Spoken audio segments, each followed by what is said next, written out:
Donc, bonjour, je m'appelle Elina, je suis en Master 1 MEF en économie-gestion, donc ce que tu as fait l'année dernière. Exactement. Et donc je suis là pour te poser des questions sur ton parcours. D'accord. Donc moi je m'appelle Sandra, donc j'ai fait effectivement le Master 1 MEF l'année dernière. J'ai préparé l'option marketing, donc qui correspond au PLP commerce-vente ou au CAPET Merca. Okay. Donc j'ai fait des études à Clermont-Ferrand en majorité, donc j'ai fait les études classiques dans le tertiaire, un DUT GEA, une licence pro management des relations commerciales. Après je voulais continuer mes études, donc je suis partie en licence. Tout ça m'a amenée à faire une maîtrise en logistique. Et j'ai travaillé pendant 5 ans, donc des postes principalement dans le tertiaire, dans le domaine du commerce. Et puis au fil du temps, j'avais envie de former, j'avais envie d'enseigner, donc ça m'a amenée à préparer le concours et à aujourd'hui enseigner. C'était vraiment au fur et à mesure, tu t'es rendu compte que c'était pas... Oui, c'était plus fait pour toi, l'enseignement. Oui, déjà dans la vie professionnelle, voilà, je ne trouvais pas tout ce qu'il me fallait dans mon métier, dans le privé.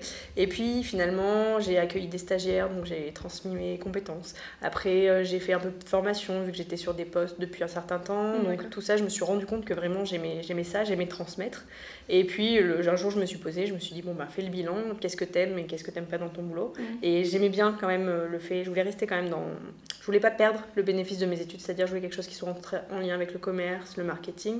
Je voulais qu'il y ait quelque chose, mais j'aimais cette transmission.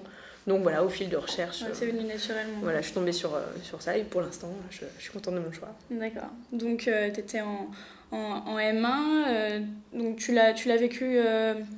comment ta reconversion? C'était plutôt difficile ou c'était... Alors je pensais que ça serait difficile et en fait ça a été très facile. Je me suis dit oh là là, je retourne à l'école, il faut que je passe des heures à regarder quelqu'un me parler, et en fait non, alors la formation est plutôt bien faite. Donc Madame Serre prend bien en charge, elle a l'habitude d'avoir des personnes qui sont en reconversion professionnelle. Et je sais que dans ta promotion, donc ça s'est bien passé. Je me suis vraiment vite remis dans le bain. Toutes les personnes qui venaient du monde professionnel, voilà, je pense qu'on a eu tous le même ressenti, on s'est vite mis là-dedans, puisque c'est pas comme reprendre des études très théoriques. En fait on est quand même, voilà, on essaye de pratiquer, voilà, on va en stage, on parle beaucoup de pratiques professionnelles, donc c'est très professionnel comme formation, même si c'est universitaire. Donc ça s'est super bien passé, et puis j'étais tellement contente de revenir, de me former, que c'était génial, quoi. Ouais. Et du coup, comment tu as vécu ton M1 avec la préparation des concours? Peut-être un peu de stress, c'est mon cas un peu en ce moment. Oui, alors ça passe super vite. C'est-à-dire qu'on rentre en septembre, les vacances de Noël arrivent et finalement le concours, il est 2 mois, 3 mois après. Donc il y a vraiment, voilà, on est un peu pris dans un truc. Donc l'année, pour moi j'ai un souvenir, c'est passé très très très vite. Mais par contre j'ai eu l'impression vraiment de mon point de départ de septembre. Je pensais qu'en juin je serais absolument incapable de faire un cours, et encore moins en septembre suivant d'être face à une classe. Et en fait la formation est bien faite puisque voilà, on acquiert tout ce qu'il faut et on a tout ce qu'il faut comme compétences, et on est capable à la rentrée de septembre, alors qu'il n'y a que 12 mois plus 2 mois de vacances entre guillemets qui sont passés, et on est tout à fait capable d'être face à une classe, et on est vraiment enseignant à la fin de cette formation. Elle est courte, mais voilà, on est devenu enseignant en 12 mois peut-être, mais on l'est. Ouais, j'espère avoir ce sentiment au mois de juin. C'est vrai que ça fait un petit peu peur d'appréhender les concours, mais avec un peu de travail, ça ira. Comment t'as appris un peu à gérer ton stress pour les concours? Parce que c'est un gros problème pour nous, pour l'ensemble de la classe quand même. C'est de gérer un peu, de souffler, Alors pour l'écrit, j'étais partie du principe que ça serait sans surprise. On fait beaucoup d'entraînement à l'ESP, donc je m'étais dit ça se passe bien. Il y a une méthodologie, donc j'avais vraiment axé sur la méthodologie. La note de synthèse, c'est une méthodologie, l'étude de cas aussi, à essayer. Voilà, je m'étais mis des objectifs, rendre quelque chose de propre, de structuré, de synthétique. Je repensais au tableau. Voilà, je m'étais mis des objectifs comme ça, en me disant que de toute façon j'avais des connaissances, et en ayant une bonne méthodologie et des connaissances, sur les écrits je m'en sortirais, ça irait. Et les oraux, j'ai été souvent volontaire pour passer à l'oral. Donc je sais que tout le monde ne l'est pas forcément, mais moi j'ai été très volontaire, donc je suis passée très très souvent à l'oral. Et finalement, voilà, on se dit que c'est un oral de plus. C'est peut-être le dernier, alors on est très très content de se dire c'est la dernière fois que je passe à l'oral et ce sera bon. Et donc du coup, voilà, c'est l'entraînement, vraiment d'être très très entraîné et d'avoir beaucoup préparé pour pas se sentir voilà, un peu perdu. La préparation, vraiment pas y arriver en se disant bon ça je suis pas trop sûre, ben, je laisserai un peu. Il y a beaucoup de gens qui disent ça, moi j'aime pas préparer, j'aime bien improviser. Alors là pour le coup moi je suis pas du tout d'accord. Là j'étais très très préparée et du coup voilà, les sujets c'est toujours des surprises, mais la façon, la démarche méthodologique pour y répondre, voilà, c'était pas une surprise vu que j'étais très entraînée pour ça. De toute façon la formation quand même, on le voit bien, l'équipe pédagogique nous encadre vraiment, c'est vraiment structuré et puis normalement ça devrait couler tout. Oui, et puis elles sont très disponibles là, jusqu'à la fin de l'année, vraiment. Voilà, quand on arrive proche des dates d'oraux, donc tout le monde n'a pas les mêmes. Là, on a un suivi, on peut échanger par mail. Pendant le concours, on peut même échanger par mail. Moi, j'avais envoyé des mails en disant bon, là, ça c'est plutôt moyennement passé, je crois. Donc c'est très réconfortant d'avoir un interlocuteur comme ça, auquel on peut se référer, qui peut nous rassurer, qui nous a suivis pendant un an, qui connaît nos points forts et nos points faibles. Donc c'est vrai qu'il y a un gros suivi, il y a peu d'enseignants finalement. Il y en a 3 qu'on voit régulièrement. Après, il y a des personnes qui interviennent, mais il n'y a que 3 enseignantes qu'on voit beaucoup. Donc c'est vrai que c'est plutôt rassurant et c'est un bon suivi. Au niveau de ton M2, du coup, comment t'as vécu la mise en pratique, quoi, l'arrivée en classe? Je suppose que tu ne devais pas avoir forcément les informations très tôt. Oui, alors je me souviens plus des dates parce que tout va tellement vite, même le M2 ça va très très vite. Donc cet été, j'ai connu mon lycée d'affectation, je crois. C'était en juillet. Par contre, j'ai connu mes classes une semaine avant la rentrée de septembre. Après, moi, j'avais une situation particulière, donc j'ai fait ma rentrée le 11 novembre. Donc j'avais eu plus de temps que mes camarades pour revoir un petit peu mes programmes, enfin revoir mes matières. Donc sachant que j'ai sciences de gestion et PFEG cette année, et que je pensais avoir éco au droit, comme tout le monde, mais bon, j'ai eu sciences de gestion, et donc c'est super. Mais voilà, moi j'ai eu un peu plus de temps. Mais je sais que les personnes qui ont fait leur rentrée de septembre, on a tous eu à peu près la même situation, c'est-à-dire qu'une semaine avant, on connaît nos matières. Ouais, c'est très court.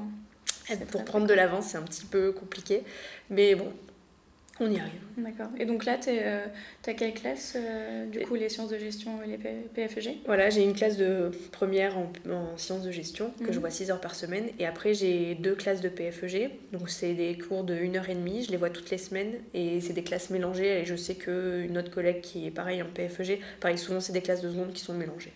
D'accord. Et au niveau de l'effectif Alors j'ai de la chance, j'ai des petits effectifs. La classe de première, ils sont seulement 16, donc c'est l'équivalent d'un demi-groupe, donc c'est super. Et en PFEG, ils sont peu nombreux aussi. J'ai une classe de 18 et une classe de 16 aussi. Ah ouais, donc c'est très très confortable. Pour une première année, c'est très bien pour expérimenter des travaux de groupe, c'est super. En sciences de gestion, il y a une épreuve anticipée du baccalauréat, donc pareil, c'est quelque chose de nouveau pour moi, mais vu qu'ils sont 16, je peux avoir un bon suivi. Donc, et puis on crée vite de la relation du coup avec 16 élèves qu'on voit 6 heures par semaine, ça se passe, enfin pour mon cas ça se passe bien, et du coup vu que je les vois souvent, il y a vraiment une relation qui s'instaure, ils parlent d'orientation, ils parlent de tout avec nous. Donc t'es quand même assez proche de tes élèves. Oui, franchement. Ouais. D'accord. Tu m'as dit que tu avais une réunion parents-prof ce soir. Oui. Comment tu... tu te sens, vu que j'ai que 16 élèves, je les connais tous bien. Oui. On échange beaucoup avec... donc on a un tuteur quand on est en stage. Voilà, donc moi j'échange beaucoup avec mon tuteur qui est le prof principal de cette classe. D'accord. Donc même si j'ai pas la totalité de la classe, du coup j'ai qu'une partie, vu que je suis en groupe. Voilà, les élèves, j'échange beaucoup avec d'autres enseignants, donc je les connais bien, vu qu'ils me parlent d'orientation, je vois à peu près ce qu'ils veulent faire. Même si j'étais arrivée en cours d'année, j'avais quand même demandé une petite fiche de renseignement, savoir pourquoi ils étaient en STMG, pourquoi qu'est-ce qu'ils voulaient faire. Enfin voilà, j'avais posé des questions de cet ordre-là, s'ils étaient satisfaits ou non de ce qu'ils avaient fait pour l'instant en STMG. Et donc voilà, je pense que je les connais bien et j'ai un bon relationnel avec eux, donc là, voilà, j'apprends pas trop ce soir. Et dans la salle des professeurs, ça se passe comment? C'est plutôt convivial? Alors moi, je suis dans un établissement où il y a un très bon esprit d'équipe. Donc voilà, moi ça se passe bien. Ouais. Après, je sais pas si c'est le cas dans tous les établissements, mais moi en tout cas, ça se passe bien. Il y a pas de... J'ai du soutien, on répond à mes questions quand j'en ai, enfin on m'aide. Ça se passe très très très bien. D'accord. Et puis, je voulais savoir aussi au niveau de l'alternance entre le M2 et le lycée. Comment tu le gères? Est-ce que c'est dur? Alors ça, c'est dur. C'est un gros rythme. Donc moi, en plus, j'ai un enfant en bas âge, donc ça rajoute quelque chose de supplémentaire. Je pense que le rythme est un petit peu plus soutenu, mais légèrement plus soutenu que la préparation au concours. Enfin, tout dépend de son implication, mais... Après, avec une situation familiale que peuvent rencontrer d'autres personnes qui passeraient le concours, voilà, ça demande énormément d'investissement personnel. On travaille, moi je suis devenue une travailleuse nocturne alors que je ne l'étais pas trop, mais c'est vrai qu'on travaille beaucoup le soir et les week-ends. Dès que voilà, la famille, dès que mon petit dort, en fait, je travaille. Donc ça demande beaucoup, mais contrairement, alors j'ai travaillé dans le privé, je faisais 40 heures par semaine, là j'en fais peut-être plus. Mais c'est pas la même chose vu que je crée des cours, je crée pour mes élèves. Alors c'est complètement différent, voilà, on passe pas, c'est pas laborieux de travailler comme ça. C'est plaisant et du coup ça passe très très vite. Et moi à chaque fois je suis surprise qu'on en soit déjà si près des vacances, que ça soit déjà le week-end. Enfin vraiment tout passe très vite et je pense que c'est parce que j'aime bien ce que je fais aussi. Sinon ça passerait pas aussi vite à mon avis. Oui, je confirme.